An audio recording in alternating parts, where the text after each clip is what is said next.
A really hard sell to get myself together that quickly, but I'm going to do my best. So I have to give a shout out to Lori because it appears that she does her special music prep right about the same time I do my sermon prep, which is about the 20 minutes before it's about to happen. So I assure you that I did prepare a little bit sooner today than the 20 minutes ahead of time. So, but I thought you would appreciate knowing that. Does anybody in the room have ADD? You don't have to out yourself if you don't want to, but I have thank you, Skip. I recently realized via my wife saying you have ADD that I, have these tendencies. I'm kind of hyperactive. I'm all over the place. And this week, I'm on prednisone because I can't breathe. So I read approximately 5 scientific journals, 3 or 4 biblical commentaries, 1 Greek word study, and some Christmas Carol historical accounts before I wrote this sermon today. So it's going to be a good time. Buckle up. But that's just a little bit about who your speaker is this morning. I usually don't speak on holidays because I grew up in the church, and sometimes it feels for me a little rote or a little played out. Like we say the same things every year, and we do the same things every year. But there's something about that I realized when I was reading the text and preparing for the sermon this week. There's something about that that's magical. I grew up in the evangelical church where a lot of times people are sort of trying to stray from what the church has done historically, right? Like we're changing the iconography, we're not putting crosses up, we're singing choruses instead of hymns, this sort of thing. But for me, I came to a place in my faith when I was no longer welcomed at that type of church. And the church that has welcomed me in ever since that has been the liturgical church and the church that had ritual and tradition. And so this year, I'm here to talk about a holiday and about the topic of ritual, which is probably the last thing I ever expected to be speaking about. But I really was swimming in some deep waters this week when I was thinking about it. So when you start to look at this text, there's a lot of things happening in it, right? And we could draw out almost anything we wanted from them. That's the beauty of the Bible, right, is that it is still speaking. And there are many things that it's saying. But looking at the overall theme of Luke 21 through 38, something very specific is happening. There is a lot of rituals that are happening in this passage. And the holidays, particularly in liturgical churches, are full of rituals. The holidays are often full of joy and connection and promise, but they can simultaneously be full of turmoil and hurt and weariness. If you have ever tried to wrap presents for 5 children without them waking up on the night before Christmas, you understand weariness, right? If you've ever had to go to a Christmas dinner with a family member who you don't have a connection with anymore, or you might have some deep hurt with, you've also experienced that weariness. These things can and do create emotional dissonance in our brain. This week, we're going to look at what's happening in Luke 21 through 31 and see what the text may reveal to us about those times of emotional dissonance, especially around the holidays, and about the human experience and how we navigate them. When I was in college, I went to a conservative Christian Bible college right outside of New York City. It was called Nyack College. It's no longer there anymore because bad money management, I don't know, whatever. But it's not there anymore. But there was a house just across the road from Nyack. It was great because it was right there, but it wasn't on school property. So we could have some more latitude in what we would do. And one of my favorite memories from college is my brother actually came up to visit college and ended up pretending to be a college student for a month and stayed there and ate in the cafeteria, and no one knew. He just told everybody that he was a transfer student from Liberty University. That's my younger brother. He made it through a whole month without anyone realizing he never went to a class. But my brother came up, and we had this group of friends, and we would go just across the road to that house across the road from Nyack. We would go dumpster dive for leftover food before we went there. So we would go to a Dunkin'. And one time we got a whole box of donuts and a case of pop. All were untouched and hadn't been eaten. And that time we took those donuts and the Coke up on top of the roof. And we sat there with our friends, all of us I'm going to say crusty punk. If that term doesn't mean anything to you, you can just Google it later. But all of my crusty punk friends were sitting on this rooftop. It's a fall day with our dumpster dive food. And we decided, you know what? A lot of times we don't feel welcome at church, so we're going to do church right now. And we had communion with ourselves right there on that rooftop with our dumpster dive donuts and our pop, the body and the bread. And that, for me, became sort of a reclamation of ritual in that moment. And it became a way for me to connect to the church, to God, at a time when I was particularly disenfranchised from the church. It's one of the most reestablishing, reconnecting, resolving experiences that I've had in my faith. When we talk about ritual in connection to this story, there's a couple different rituals that are happening in the text. You have the ritual of circumcision, which is interesting because actually circumcision was banned over a century before this story was happening. So if any of you know me, I'm a little bit of I like a good protest. I like a good moment for activism. And ironically, the ritual of circumcision is a ritual of resistance in this story. It's a ritual of resistance to a governor that wanted to just Hellenize the whole country. And it's a statement of, this is the tribe I belong to. So you have that happening in the story. You have a ritual of naming happening, right? Jesus is given his actual name, and you have that ritual taking place within the temple community, which was not legally required at the time.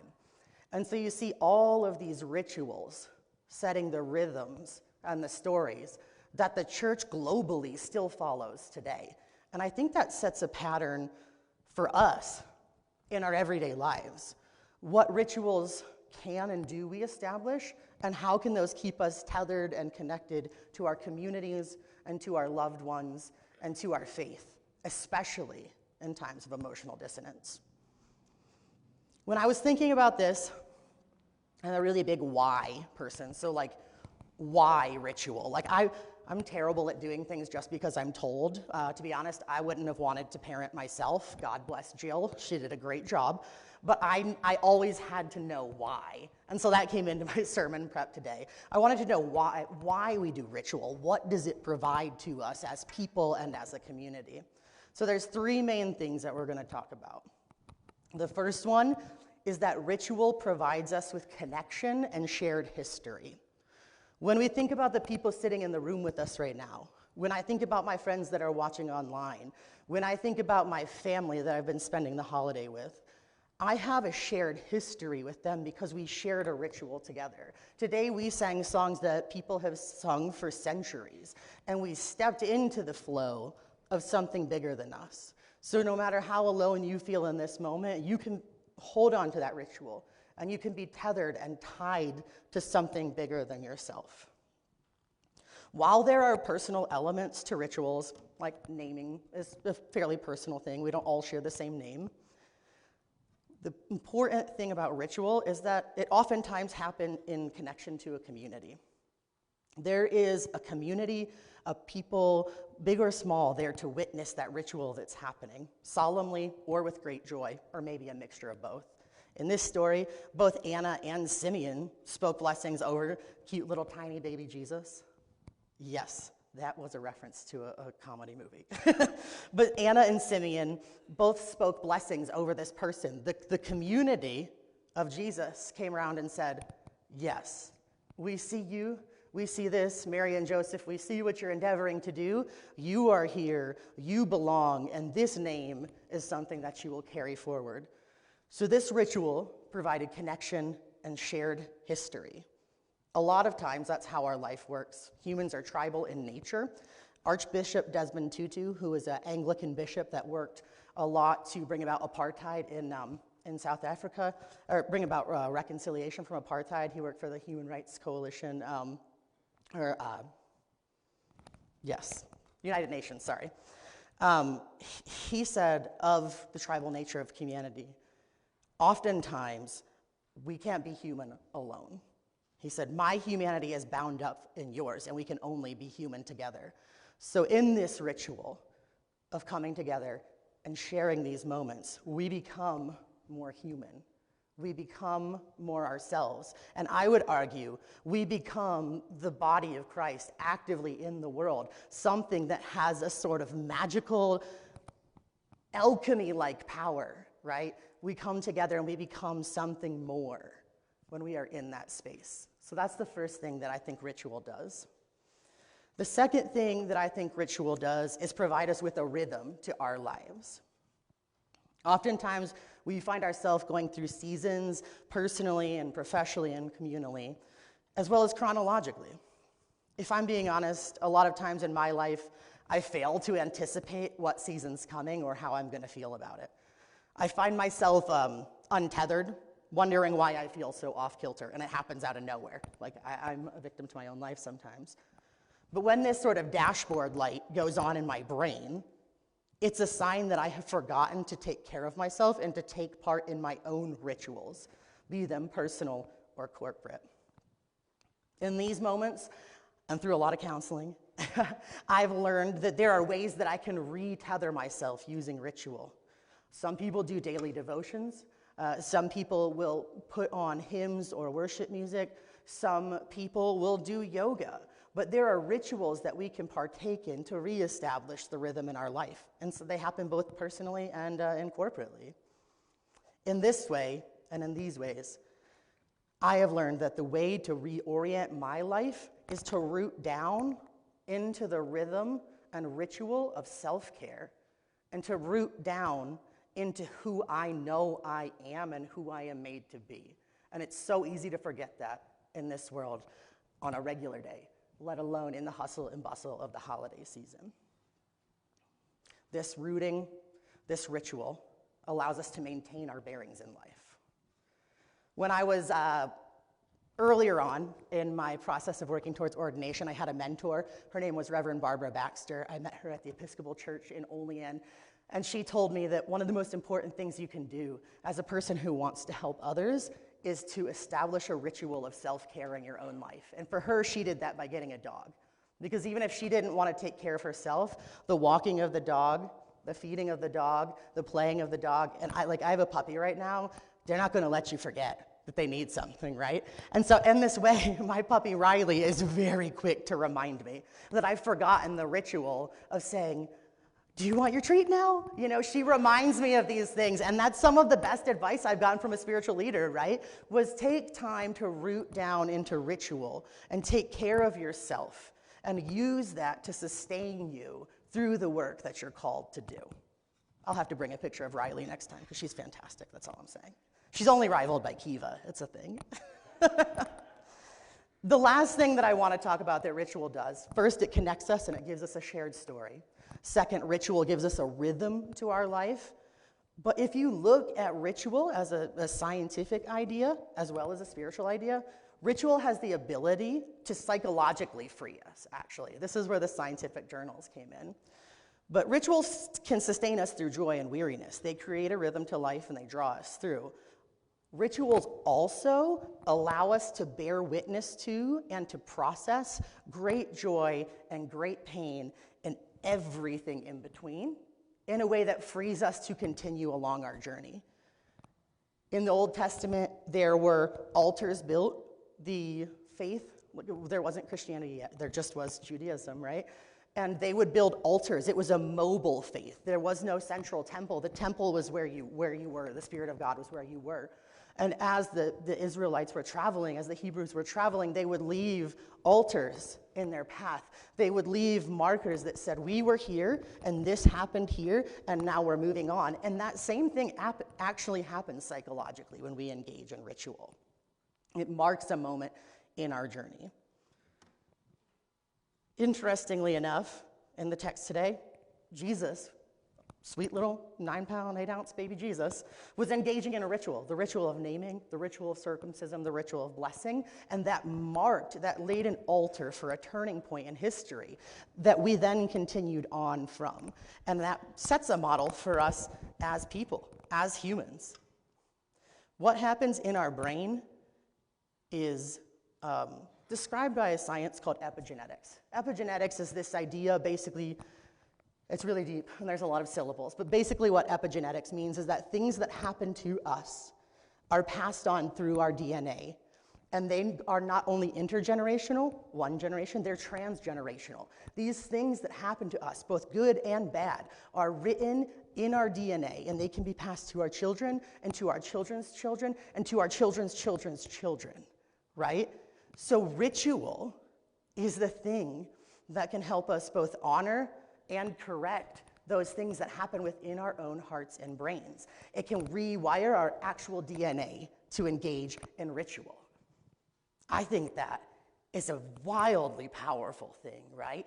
There is a moment where you can see something that you do spiritually is actually physically changing the structure of your DNA. And so today I would like to take a chance, and I would like to engage in a ritual of self-healing and processing and sacred space today. We're going to do it corporately, but it's designed for individual use. For the record, I did consult an actual psychologist for this. This is not something I made up. I talked to my good friend Bree, who I would not be here in this life without her assistance in my life. She's been a great counselor and a great friend, and she taught me this sort of coping strategy to deal with things. And this is a ritual I'd like to pass on to you guys to do today. So I'm going to wrap up my time with this. I'm going to have everybody go ahead and close your eyes for a moment. Take a deep breath and let it out. Think about and visualize the feelings that you're having through this holiday season. Don't run away from them. Don't try to make them softer if they're sharp. Don't try to make them more grand if they feel mundane, but just think about where you are right now. Take a moment to think about what they look like. Take a moment to think about what they feel like. Now, I want you to picture a container. Whatever kind of container you want. It's up to you. It'll be completely personal. I want you to take, in your brain, imagine that container and imagine yourself putting those feelings in that container. If they're good feelings, maybe it's a bright and shiny and ornate and beautiful container. If it is a particularly difficult feeling, maybe it's a dull, heavy, concrete or iron container. Whatever the container is, take those feelings and put them in your container. Picture yourself closing the container and locking it. And then picture yourself being the only person that holds that key. These feelings are yours. These emotions are yours. This story is yours. And it is real and it is valid, both in the middle of Christmas chaos and in the middle of everyday life. As you have your eyes closed, I just want to let you know that this is a ritual that you can engage in regularly to both honor the good times and process the hard times in your life. You can engage in this ritual by yourself. You can share it with a friend. But you can actually engage in the magic that we see in this Christmas story right now and change the physical shape of your DNA. Thank you so much.